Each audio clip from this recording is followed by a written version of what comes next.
Okay, so this is a quick response to Thou Art That's recent video on the science of consciousness.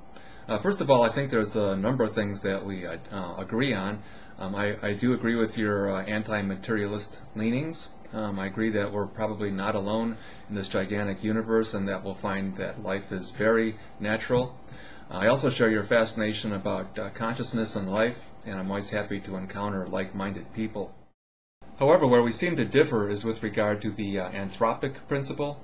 This principle really bugs me, and I tend to refer to it as the anthropo-arrogant principle.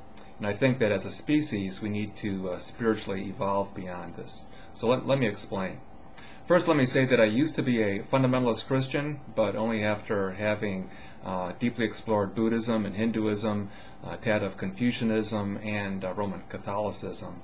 But one of the underlying tenets of Christianity, and consequently Western European culture, is that humans are special.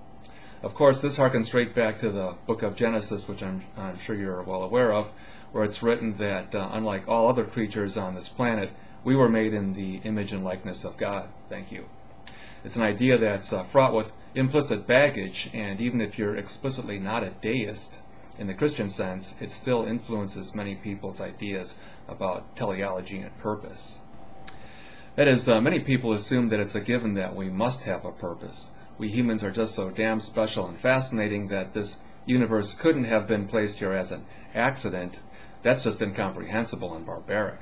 Now, it's much more gratifying to think that we're special, and who knows, there may even be life after death, or at least cosmic consciousness.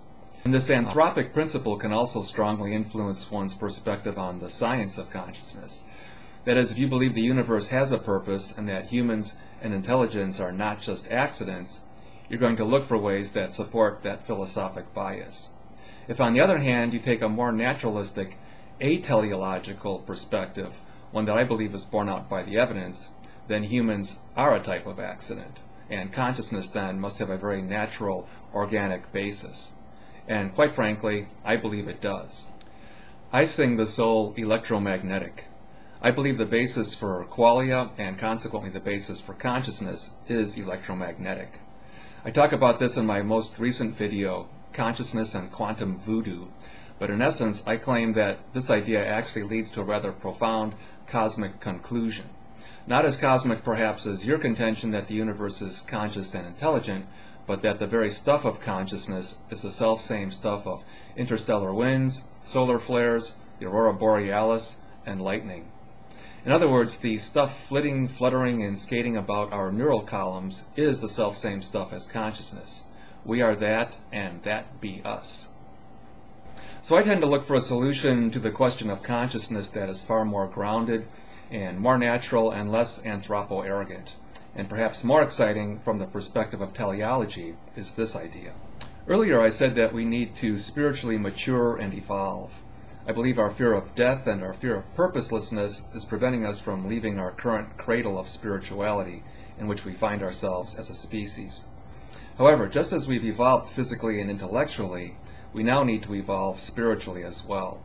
We need to have the courage to leave our spiritual cradle and crawl across the bedroom floor and look out the window. My hope is that when we actually begin to look out that window, we may be surprised to find the real truth of existence, something more incomprehensible and far more amazing than anything we can even begin to imagine today. That's it for now. Thanks for watching. I'm looking forward to your comments.